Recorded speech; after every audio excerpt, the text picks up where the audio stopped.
couple of folks still chiming in on the situations we have been discussing. If I don't do this now, I won't do it, so I'm just going to throw this one out. I don't know the entire situation here, but Crimson Crusader and Pete Moss, I don't know if that's the same person, by the way. Bediako was unable to get NIL deals because he was on a student visa and a Canadian citizen. He couldn't earn money and keep his visa and stay in school. That limited his options to better himself financially. And then Pete Moss, Bediako couldn't get an NIL or it would have messed with his student visa. Purdue and Bama played in Canada, so Bediako and Edey, also Canadian, could get money like their teammates. Rules have changed now. By the way, not a fan of any pro playing college ball. I don't know. Y'all are more educated on that than I am, so I'm not talking about it. No, it's not so much about Bediako specifically. It's more about the fact that guys can do whatever they want now. Like, the players can do whatever they want. And at some point, we have to draw a hard line. I don't know when that's going to happen, how it happens, whatever the circumstances are. At some point, someone's going to have to tell all these kids that are just begging for more eligibility, begging for opportunity, like, y'all, no, it's enough. Like, it's enough. Like, you played 5 years, you played 4 years, you played 6 years, you declared early, you did this. Like, you did all these things. Like, it's enough. We have to draw a line in the sand to protect amateur athletics to an extent. This is not amateur. I get it. I understand that. But it is collegiate athletics. Like, at some point, there has to be a stand taken. And I don't know when that's going to happen, or who's going to enforce it, or who's going to force it. It might have to be at the federal level, and that's never going to happen. I mean, goodness gracious, they got way bigger fish to fry up there. So it's just at some point you have to say no. You have to. Whenever that day may come. I didn't mean to make it directed towards him and who? Bediako. It's not about Bediako. It's about the players being able to do whatever they want. He's just one of 1,000 that are trying to do things that, to me, in some ways, feel like that shouldn't be able to be done. He's not wrong for taking advantage of the rule. He's not wrong for playing. Alabama's not wrong for playing him. But at some point, rules need to be put in place. At some point. Or what? Continue to just go down this path where every year we continue to challenge eligibility? All right, and we have 32-year-olds playing college sports in their 12th year? Yeah, like, that's what we're going to get at some point. We'll come back to this topic, obviously, because there's a lot more that we need to discuss with it. But he joins us each and every week. Thanks to our friends at Craneworks. It's the voice of the Auburn Tigers, Andy Burcham. Lift it, load it, grade it, grind it, move it, haul it, rig it, dig it, Craneworks, Rentalworks, yeah! The big dog's got it. The voice of the Auburn Tigers, Andy Burcham, on Mac and Cube in the Morning is brought to you by Craneworks. Lifted, buy and rented, the big dog's got it. Now, Andy Burcham. Andy, always great to have you in on a Tuesday morning. Hope all is well with you. What did we learn about that maybe we didn't know, had not seen from that Auburn basketball team under Stephen Pearl in Knoxville over the weekend? A little bit of a mismatch, obviously contrast in style, but what was your big takeaway? Auburn struggled out of the gate on Saturday. And when Auburn has played its best of late, certainly when it played and won at Florida a week and a half ago, it got off to a very, very good start at both ends of the floor. And it did not do that Saturday at Tennessee. Tennessee took advantage, jumped out, never trailed in the game. When Tennessee scored the first basket of the game, Auburn never even tied the game after that point. And Auburn played from behind the entire night, got to within 3 in the second half, and had some momentum, but never got closer than 3 in the second. The first 8-9 minutes of that basketball game were the most important of that game, as it turns out. So a quick start, especially coming on the road in Southeastern Conference play, I think is just paramount at this point. And Auburn did not get off to a good start. As you heard from Stephen after the game, on our post-game show, Auburn shot too many three-pointers, didn't make enough.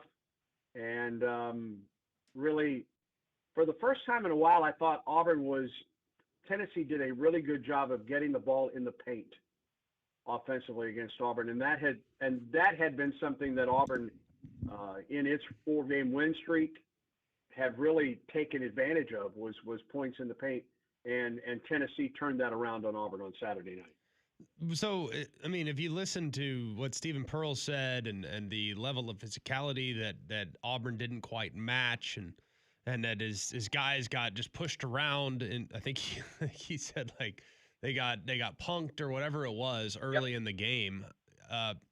Is that a reflection of what could come, or is that just kind of a one-off in your eyes? Because they've been pretty good on the low post.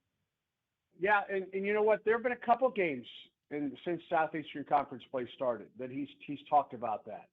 And then there have been those games in the win at Ole Miss and the win at Florida, and then coming back against Texas, although that was a different kind of game, but a win nonetheless, where Auburn really took it to those teams on the inside. So I don't know if it's a one-off. We've seen it before. We've also seen Auburn win that game on the low post this year.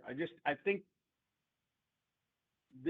listen, a year ago, you knew Auburn was going to dominate inside because you had Chaney Johnson, you had Janai Broome, and you had Dylan Cardwell. And all three of those guys are now playing in the pros. Cardwell just signed an NBA, full-time NBA contract. So Auburn had that luxury a year ago.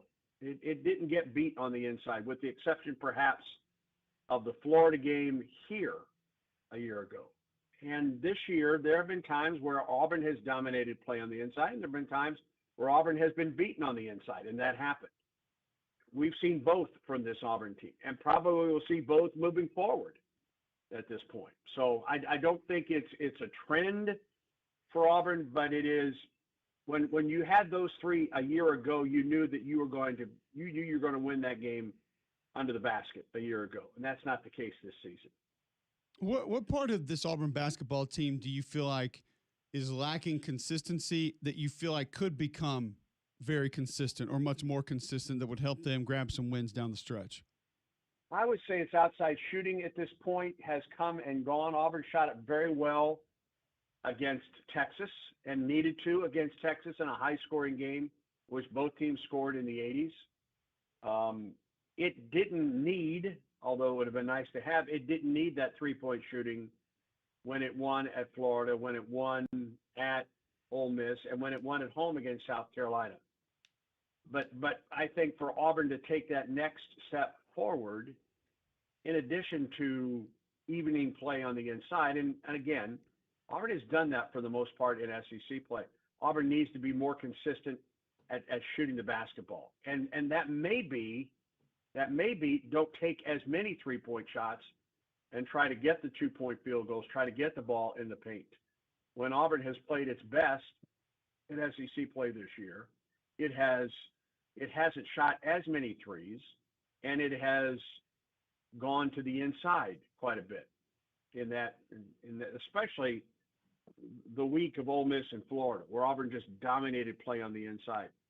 I think, to me, that needs to be what Auburn is doing. I'm not saying you don't shoot the three. Obviously you do, and you've got some good three-point shooters with this ball club, but it may be don't look for the three as much and try to get the ball in the paint more as the SEC continues. And for Auburn, this is a week with no midweek game.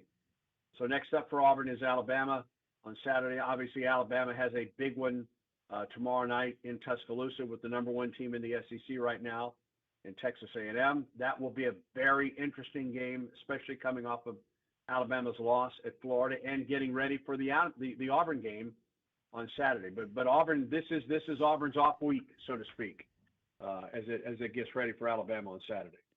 As you kind of look forward to that game, I'm not sure anything will rival what we saw last year leading up to the first game between the two. It was like the highest stakes ever, but still possible double bye coming up in victory to be able to get to the point where they're in a great spot entering the tournament. How would you rank this? I'll say it much to the chagrin of my dear friend Cole Cubelic. How would you rank this Iron Bowl of basketball as far as level of importance coming up this weekend? Well, I think it's as important to this team this year as it was to that ball club last year. And listen, last year Auburn played at Alabama first, and then Alabama came to Auburn to close the regular season. And the game at Alabama a year ago was number 1 versus number 2, the first time we'd ever seen that, not only between Auburn and Alabama, but first time we'd ever seen that in the SEC. So you had all of that hype going into that ball game, and the national media and game day, and I'm not sure game day was there, but it was a fabulous basketball game for the state of Alabama, for Auburn and Alabama that night. And Auburn ended up winning that. Alabama, of course, returned the favor on the last second shot in overtime at Neville Arena to end the regular season. But for both of these teams right now, this is, to me, it's equally as important as that game was. That game was for first place in the SEC. This game on Saturday, the first of 2, and Auburn will close the year at Alabama to close the regular season. This is for seeding in the SEC tournament. This is for seeding in the NCAA tournament right now. And both Auburn and Alabama are right in the middle of the Southeastern Conference standings. Both of these teams, as we talk today, are coming off of disappointing road losses. Auburn at Tennessee, Alabama at Florida. Alabama has the game against A&M tomorrow night, so it's an opportunity to get a shot at the number 1 team in the SEC right now. And listen, from Auburn's perspective, there are 2 guys on this ball club that played. Maybe only one of them only played in that game a year ago in Tuscaloosa at this time of the year, and I think it was a little bit later in the year, a little bit later in February when that occurred. So for Auburn, for these guys, this is a brand new experience. It's their first game against Alabama, other than Tahad Pettiford and Blake Michalek, who's coming off the bench. I don't believe Blake played in either of those games a year ago. So it's brand new for this ball club. So I think it's equally as important in this setting this year as it was to that team a year ago. Just a very different setup going in. Sure. Andy Burcham, voice of the Auburn Tigers, with us every week thanks to Craneworks on the Higginbotham Hotline. What are you looking at in that matchup already? It's, like you said, no weekday game for you. Yeah. So I know you've taken a peek at it. You know a little bit about the matchup. What intrigues you? What do you look at from what this game may end up being this weekend? Well, what Auburn does on the inside to me is the key. In saying that, though, you're also going up against as good a backcourt as you're going to find in SEC basketball in Alabama with Filan and Aiden Holloway. I mean, and those guys can score anywhere on the floor. So, when Auburn went to Florida a week and a half ago, the scout was you've got to contend with those bigs, with Condon and Houck and Chinyelu on the inside. When Texas came to Auburn last week, it was the play on the perimeter, the outstanding shooting of Swain and Pope. When Auburn went to Tennessee last week, it was the inside game. And this week, I think it's a combination of both. But obviously, to me, the headline is what they do, what Alabama does on the perimeter. But for Auburn, especially from an offensive standpoint, I think you've got to get that ball in the paint. And Keyshawn Hall is a guy that can do both. He is a 3-level scorer. He's outstanding, we know, from the free throw line, and he gets there a ton. But I think Keyshawn Hall's best work is when he is driving to the basket, and I think that has to be one of the big keys for Auburn on Saturday afternoon at 3. Our coverage will begin right here on Jocks at 2:30. Cannot wait. Yeah, they're already camping out. The Jungle students are already camping out for that game. That's aggressive, but the weather does look mild this week. So yes, that is encouraging. I would like to know if they would have been camping out last week, but that's a different conversation. Health of the Tigers. Any word on, Keyshawn Murphy or any of the guys maybe look a little banged up after the game against Tennessee? Is everyone kind of on the up and up? I know that you mentioned the bye week and the importance of having this week off, but is everyone pretty healthy heading into this weekend? I believe so. Everything, listen, there are bumps and bruises at this point of the season, especially when you played a schedule like Auburn has and will continue to play in the SEC. I think Auburn, with the off week, a chance to rest up a little bit and get ready for Alabama on Saturday. I think Auburn's as healthy as it can be at this point of the season. Yes.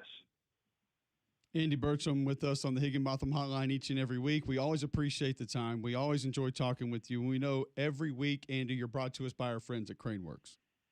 And Craneworks offers Rental Works, a full line of rental equipment for any of your machinery needs. They offer full operators for every type of equipment as well. They can supply the equipment you need, plus the man to do the job. Go to craneworks.com for a quote in Birmingham, Nashville, Mobile, and Huntsville. Let me say this, guys. Congratulations with Barrett Media naming your show the number one mid-market sports radio morning show. So congratulations, guys. That's Thank to you, be buddy. celebrated. And, Appreciate you. and well-deserved at that, guys. Well, and a lot of it's because you join us every week. So Thanks to our friends at Craneworks. That's right. Exactly.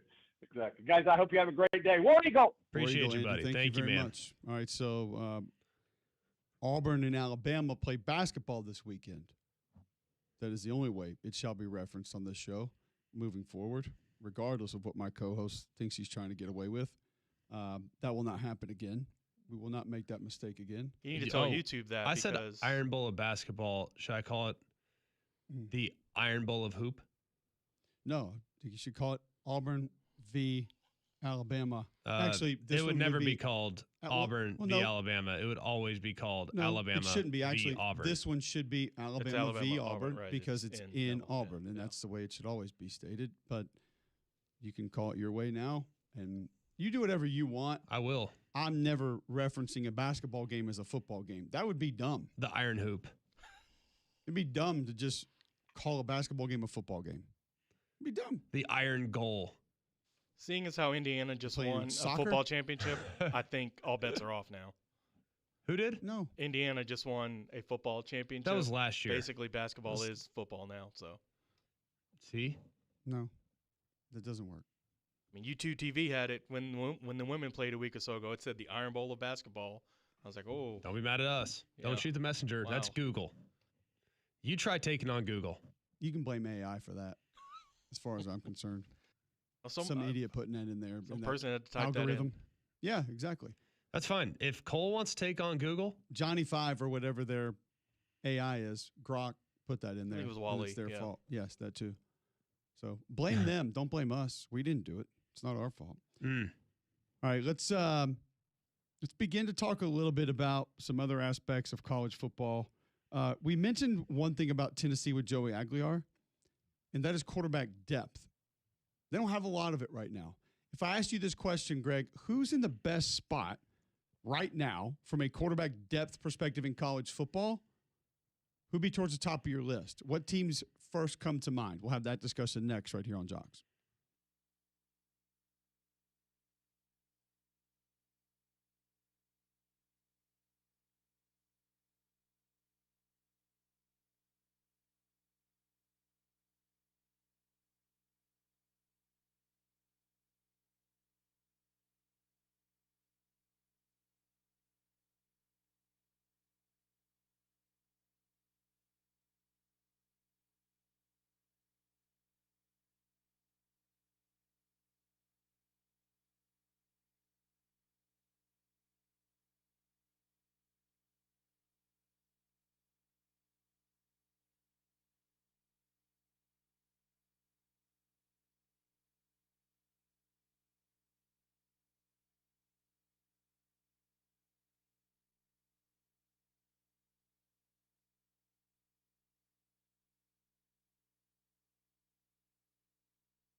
Welcome back in. It's Tuesday, February 3rd, 8:21 right here on Jocks. Quarterback depth, who has it? Who doesn't? You know who has depth? Gusty Ghouls and the Gusty Ghouls group. They've served 3,000 plus customers in the Birmingham area. That's what I call depth. They ain't going to the portal. They ain't going JUCO. They're not suing the NCAA for extra eligibility. They got people on hold. They got people on reserve to be able to help you find a home because they've helped so many people here in the greater Birmingham area. Go to GustyGhoulsGroup.com right now, see what they can do for you. Better yet, Google it. You're going to see over 850 five-star Google reviews telling you how great Gusty Ghoulis and the Gusty Ghoulis Group are. They've helped family members of mine. They can help you. When you do go to GustyGhoulsGroup.com, button at the top right hand of your page, smash that, very little information. You're going to see what they think your home is worth and what they could probably get for it right now. Call 205-542-1996 today to let Gusty Ghoulis Group help you. Brokered by eXp Realty. GustyGhoulsGroup.com. Google Gusty Ghoulis Group. Call 205-542-1996 today and start packing. When I ask you that question, because with the Tennessee conversation, Greg, comes to mind quarterback depth. Don't have a lot of it. That's a concern. It's a concern for a lot of teams. About to say, who does? Well, I'm going to ask you because CBS Sports has an article out now, the best quarterback rooms as far as depth in college football. Yes. So is there a team, a couple of teams that come to mind for you when you look at, okay, quarterback depth should be in good shape for that team next season? The number one that comes to mind right now is some combination of Oregon and LSU. Now, I'm not looking at the CBS thing and allowing them to dictate my vantage point, but I would assume they're probably the same based on the headline. They are 1 and 2. Oregon has a legitimate top end starter in Dante Moore coming back. They also have I think a mid to upper tier starter in Dylan Raiola that's sitting there poised to serve as the backup. LSU went and got Sam Leavitt, who has shown high level play as a starting quarterback at Arizona State in the past. And they're able to get a succession plan in place by bringing in Hassan Longstreet. So those would be the top two that come to mind. There's some others that I also feel pretty good about, but those two are probably in the best position right now to survive a possible, quote, catastrophic event. Like I always say, losing your quarterback is a catastrophic event. I think those two guys could, in theory, get you through the season and not have some ridiculous drop off from 1 to 2. LSU, Sam Leavitt, Hassan Longstreet. What do we know about Longstreet exactly? That he was really highly regarded coming out of high school. A lot of people really like him. So look out stars, you're saying. Yes, but I haven't. I also have to factor in the offense a little too. You know what I mean? This is a very quarterback-friendly offense. It requires quick processing. You got to be able to throw back shoulder over the top and boundary hitch. Like it's not an offense that requires a ridiculous amount of high leveraged throws. I would like to remind people that I don't often like to do the "we told you so," but I'm going to do it here. Oh boy, we told you so before the season when we brought up Josh Heupel and we brought up Lane Kiffin and we discussed a lot of the questions here. Remember when we asked you this question? Give me the last quarterback that failed in Lane Kiffin's system. Give me the last quarterback that failed in Josh Heupel's system. Honestly, when was the last quarterback that threw for 2,200 yards and almost as many receptions as touchdowns? In either system. Doesn't happen. It's a great system. Dylan Gabriel, Matt Corral, Trinidad Chambliss, Austin Simmons, Jackson Dart, Joe Milton. Correct. Like, based on numbers, and you made a good point earlier, in the system, those numbers are not quite as gaudy as they are versus some of the non-throw-it-around systems in college football, and that's fair. But for sure, the last quarterback who was miserable in either of those systems, it literally doesn't happen. He took a running back in Alabama and put up great numbers. Literally.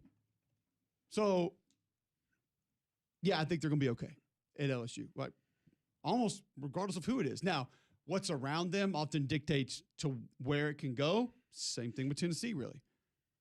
You got to have certain pieces to be able to really make it go. But we haven't seen a lot of quarterbacks playing for Lane Kiffin that have been, quote, bad. Correct. Or even average, really. Correct. Now, the next team up, not a lot of people are going to have this one on their list. The Houston Cougars. Did Houston do a better job of finding a fit for their offense, or did Connor Wigman do a better job of finding an offense for his skill set? Well, Connor he was Wigman, really good in that system. Really good, and he ran a lot better than any of us would have ever envisioned. Fair. So I think my evaluation of Connor Wigman going into this year is very different than that of what my evaluation of Connor Wigman was going into last year. I thought he was a really nice fit for a West Coast style offense, an air raid style offense, a lot of underneath stuff, not a huge arm, very quick release, things to like. But there's a level of mobility that I didn't know he had, that we never really saw when he was at A&M. So I think there's quite a bit to like about how he fit. But when looking at his backup, Keyshawn Henderson, that's a look how star scenario. Now, everyone swears by him. I don't know. I haven't seen him. Not that dissimilar to some of the evaluations that we'll have with anyone that's going to have a 5-star guy that's expected to be the number 2. Like, for example, Alabama. Like, throwing them into the conversation. I like their depth. There is still a level of unknown. We know a little bit about what to expect from Austin Mack. We know a little bit about what to expect from Keelan Russell, but there's a bit of an unknown. So highly regarded, like Keyshawn Henderson at Houston, great. Don't know enough about what his skill set will look like at the college level. Because answer me this, there was flashes last year with Bryce Underwood. Yes.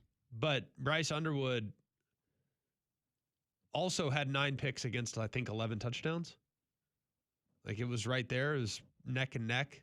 Did show some mobility, some athleticism, and some real God-given gifts. But there's a big question about his readiness year one to be like a legitimate playoff contending quarterback. Would you agree? I would, but you did see some signs that could be really Great signs. Good. And actually, we thought depth was going to be strong there based on what they went and got Mikey Keene out of the portal. And for a time, it looked like they were going to have a really deep quarterback room as well, regardless of how he looked. Next would be Texas. You got Arch Manning, MJ Morris, KJ Lacey, Diabell. By the way, at Houston also you have Keyshawn Henderson, which I'm just going to be honest, I don't know enough about. I don't know a ton about him. Hadn't seen a ton of him, but is there waiting in the wings, and they think highly of him. Texas Tech would be in there, Brennan Sorsby and Will Hammond. We know Sorsby's been great at Cincinnati, so he'll be the new guy at Texas Tech. Ole Miss comes in with Trinidad Chambliss, Deuce Knight. Utah, Devin Dampier. And why are we all still operating on the assumption that Trinidad Chambliss is back for sure? Still to be determined, correct? I think it's probably a safe assumption that based on what some other things are happening, that he'll be playing again.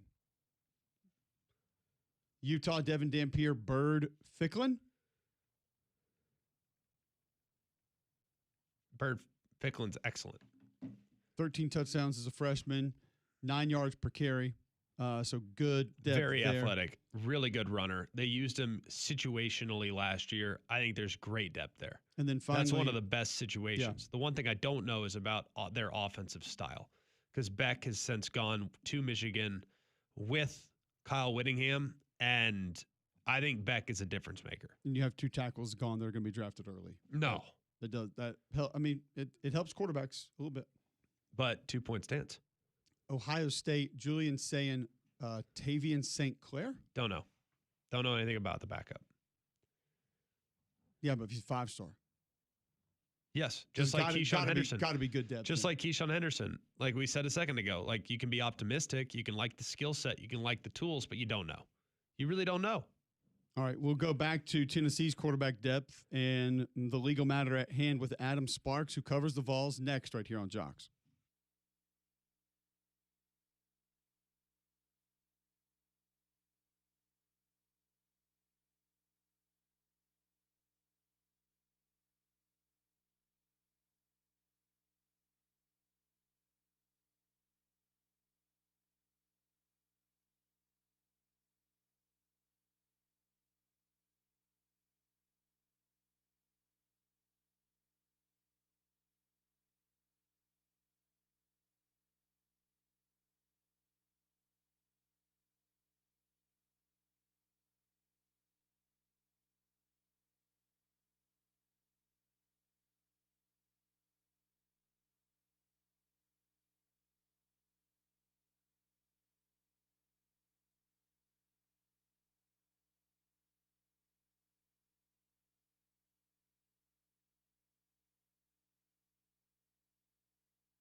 All right, welcome back in. McElroy and Cubelic in the morning, 8:34. A little bit behind for Adam Sparks. We apologize for that. He's on the Higginbotham hotline now, covers the Tennessee Volunteers. Adam, we've been kicking this lawsuit around with Joey Aguilar all morning, just discussing different aspects of it. Where do you think, if we could give truth serum to Tennessee, Josh Heupel, maybe the administration, the staff, where are they on this situation? Do you think that they kind of just wish it would go away? Is it frustrating for them that they're going to have to wait and see what happens? What is their mindset with this, in your opinion? Well, I think they want clarity sooner than later. They were hoping when they went into the portal in January that they would have a pretty good feel whether or not this was going to happen. Now, you could see they had their doubts when Joey was part of the Diego Pavia case, and I had my doubts too. I heard that like the chance of victory there was like 10 or 20%, and so you could tell that Josh Heupel got the sort of the same probability numbers and said, hey, we got to go get Sam Levitt or Sorsby or somebody else because this is probably not going to happen. Now, once they went through the portal and they didn't, I mean, they got a Colorado backup, Ryan Staub, but they didn't get an established starter. Now it's back to Joey. I think it's probably a better than 50-50 chance he wins this one because it's in a local court, because of the legal argument that he's making, because he's separated from the other plaintiffs. That was pretty important. In the Pavia case, there was like 20 different guys with all different arguments. Joey's is a little more clear cut. And so, they certainly would want him back. I mean, there's a division within the Tennessee fan base. Everybody loves Joey Aguilar. They love what he did last season for this team. But there's a pretty big portion. I'll say it's probably still the minority, but it's a pretty big portion of the Tennessee fan base that doesn't want this to happen. They don't like it for the sport. He'll be 25 years old when you get to the next season. And also, I mean, in fairness, they do have two really good young quarterbacks that a lot of fans are just eager to see. George McIntyre, the five-star Faison Brandon. But you can see what Josh Heupel thinks by his actions. They knew those two quarterbacks would be there, and they still went out and tried to get an established veteran starter. They think they're better with Joey Aguilar quarterback, and I think they are too, certainly in week one. And so if he can come back, then it's his job. And we even saw in the complaint filed to the court yesterday that he knows there's a roster spot for him, and there's somewhere around $2 million waiting for him in NIL money if he can win this. Which, by the way, is sort of a discount. I mean, I think they would have given Ty Simpson, $4 million. I think they would have given Levitt around that number. So to get Joey Aguilar for $2 million would be that'd be a pretty relative discount these days. When you look at the dynamic of Aguilar coming into last year, I think he's kind of hit his ceiling a little bit. I don't know what more is left in the tank. Certainly there's going to be a comfort level of having played a lot of games and taken a lot of starter reps and seen all the things that he's seen over the course of his college career. But how much better does the staff think he can be from last year to this year? Yeah, I mean, that's a good question. He may have hit his ceiling. I think that's reasonable. I mean, he was really good against teams with losing records, as was Tennessee as a team. He was not very good against teams with a good record. I mean, he threw the pick six, which I think was more Josh Heupel's fault, but Josh Heupel would disagree. The pick six against Alabama. He threw two costly picks against Oklahoma. He was great against Georgia, but also threw some picks. So he was really good against bad teams. He was mediocre against good teams. So maybe he's hit a ceiling. The counter to that is that we know to some extent, that he had a tumor in his arm. There was some arm weakness there. And if you look back in the last month of the season, you can kind of see that a little bit. Did that affect him? He's not really a big-armed guy, but it may have affected him some.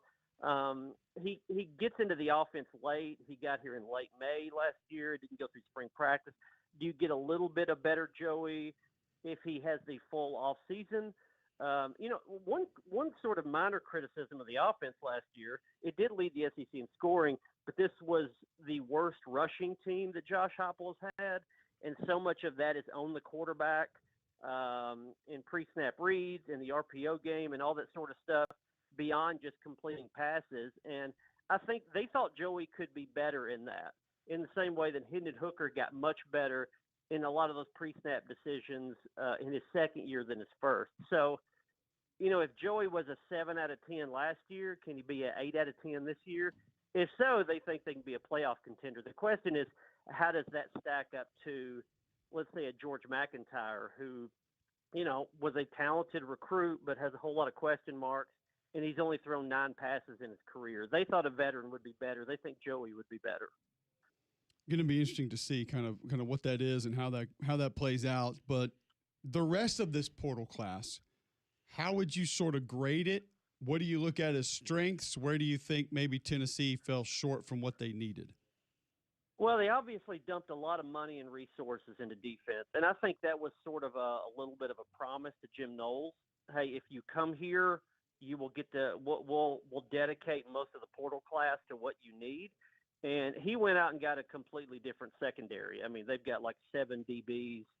I think 4 of their 5 DBs, their starters, will probably be transfers. I think they'll have a transfer at linebacker. They'll have a transfer at 2 transfers probably starting on the D-line. So you're talking about the majority of the defense will probably be transfers.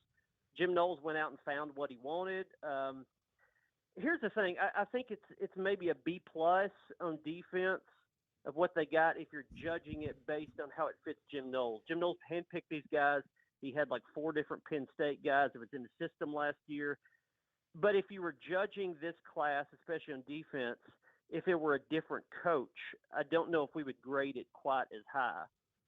Amari Campbell, the linebacker from Penn State, is a really good, valuable pickup for Jim Knowles because he's been in the system. He played the most snaps of anybody at Penn State last year. So that's a value because you have Jim Knowles.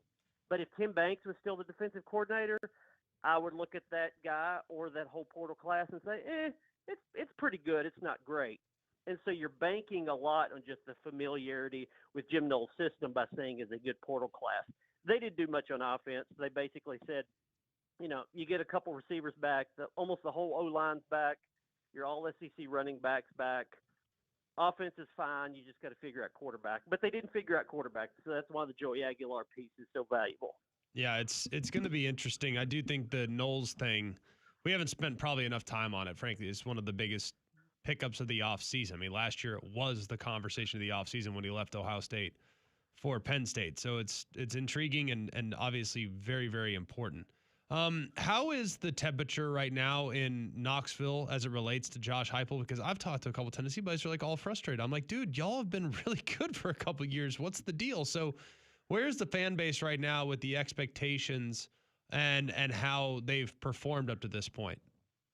Yeah, I mean, this fan base definitely takes like a hard turn at a certain point in a coach's tenure. Happened to Phil Fulmer a little bit in the early 2000s. What certainly happened to Phil Fulmer. Now Josh Heupel does not have a national title on the wall, but it's happening a little bit for Josh Heupel. The hit the ceiling or plateaued, those type of phrases are used a lot around UT right now. You get a whole lot of arguments from UT fans that say, he's topped out. He's a 9-win coach. I'm ready to move on. And then you immediately get a counter of, dude, are you crazy? Like, what are you thinking? This guy has had a playoff caliber team 2 of the last 4 years. His bad year was eight wins. So, reasonable people, I think, look at that and say Josh Heupel is a long-term winner. It's just the question of if your one and only goal is to win a national championship, is he your guy? And most Tennessee fans, even his most fervent supporters, think, nah, he's not a national title coach. He's a maybe playoff some years coach. Which, to the rest of us, we say, well, what's wrong with that? If you want to win a national title, there's a lot wrong with that. And when you see teams like, Indiana, I know this is all around college football, but when you see Indiana win a national title, you say, why can't your team win it? When you see Vanderbilt be in the playoff hunt, why can't your team do it? So this is great for college football, the teams that are winning, but it does make some of the teams that are used to winning ask more questions than they otherwise would. So what's your expectation right now? And I know there are a lot of pieces that still need to come together. We're sitting here talking about we're not sure what quarterback's going to look like. But just on its surface, we kind of went through the schedule a little bit yesterday, also talking about this team. What should Tennessee fans expect this year for Josh Heupel? Should it be a little bit more of a rebuild? Should it be sort of kind of getting things set for a run the next year, the year after? What should we be looking at this season? If Joey Aguilar is the quarterback this year, I think they're sort of around a 9-3 type team. I think you got questions of defense, obviously, but if Aguilar's quarterback, I mean, I think it could be maybe a little better than what it was last year, about a 9-3 team. If Aguilar's not the quarterback, I don't think 7-5 is out of the question. I mean, I think he's worth probably about a win and a half. I think, and that's not to say that Tennessee will be like worse than last season because they have an inexperienced quarterback. But it's just, boy, you look at that schedule. Tennessee had a super soft schedule relative to other SEC teams last year, and they've got a brutal schedule this next year. They've got really tough home games. They've got probably 5 games you can look at on the schedule and say, I just don't know that they're going to win that. They have Georgia Tech in a non-con game. So just, you just look at the schedule and say, if you can get to 8 wins, that's quite an accomplishment. And, you've got to have a lot of pieces in place to do that. So with Aguilar, over and under is probably 8.5, maybe 9. Without Aguilar, I'd say the over under is probably about 7.5 wins. Well, we appreciate the time today, Adam. Great stuff as always. Thanks for hopping on, kind of giving us some clarification, and we look forward to catching up with you again soon. All right, guys. Good to be on. There you go. Adam Sparks covers the Tennessee Volunteers, and appreciate him taking some time to join us on the Higginbotham Hotline. We can't answer all the questions on this right now. We don't know exactly where this thing's going to go. I do know you can follow Adam on Twitter at Adam Sparks, and you can find his work at the Knoxville News, knoxnews.com. All right, so we'll go back to quarterback depth, and when you think about teams who have great quarterback depth, you probably look at them as a national championship contender. Based on the odds, who do we like the most given where they fall in this year's odds to win a national championship? We'll go through different stages of what certain teams' odds are, and maybe for each tier, pick out the ones we like the most. Talking national championship for the 2026 college football season next, right here on Jocks.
Welcome back in. McElroy and Cubelic in the morning.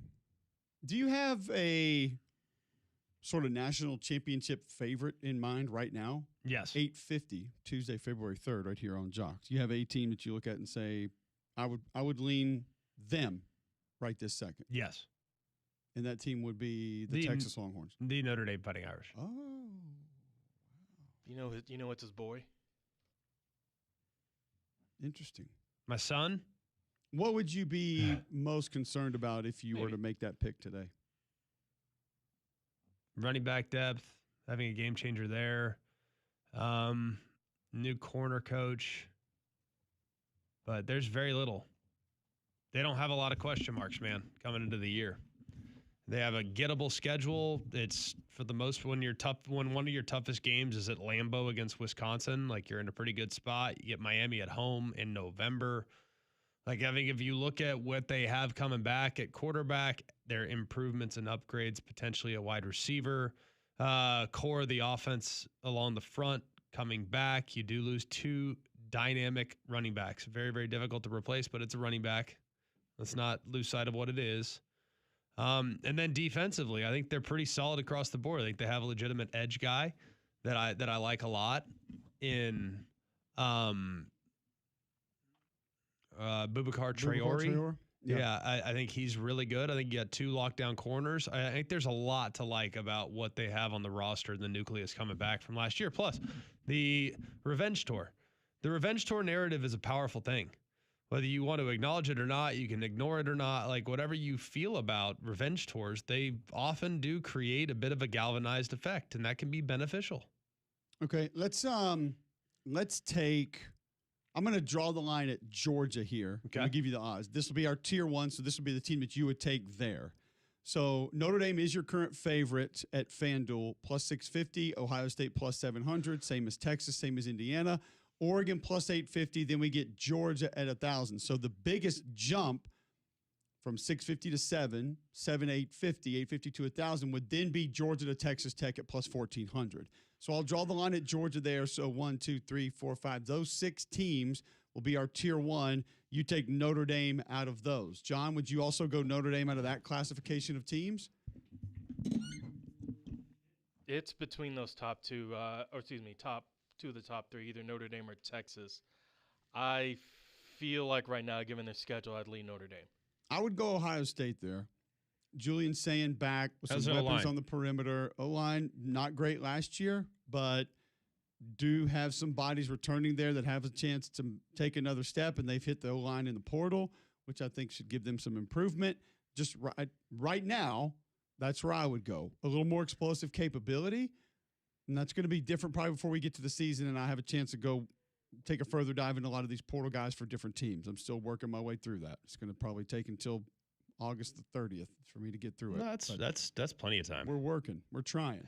So your next classification of teams, I would draw the line at Texas A&M, and that would be Texas Tech at plus 1,400, same as Miami, then LSU at plus 1,600, Texas A&M plus 1,700. There's a 1,000-point drop to Alabama next, so I'll draw the line above Alabama. So Texas Tech, Miami, LSU, A&M. If I said this is our next classification of teams, our betting syndicate is going to take one of these teams on those odds to go win it, which of those teams would you have the most confidence in? LSU. You got your D coordinator back, which is great. Yes. Now, I feel like there's some of the pieces there, not exactly where I want them. But is defense going to make that much of a difference if that offense finds a way? And then you asked a question about Ohio State, so I will counter that question with you. Offensive line for LSU. I think you got left tackle under control. Different offense that doesn't need it as much. Totally fair. Is running back a concern for you at all? It is and it isn't. Like, I like Harlem Berry. In that offense? Yeah. Okay. He's a bit of a slasher. I don't think he's like I don't think he's a monster by any stretch. He's not Kejuan Lacey. Not Kejuan Lacey, but I think he's plenty good to do what they need him to do. Let me ask you this. Why not A&M?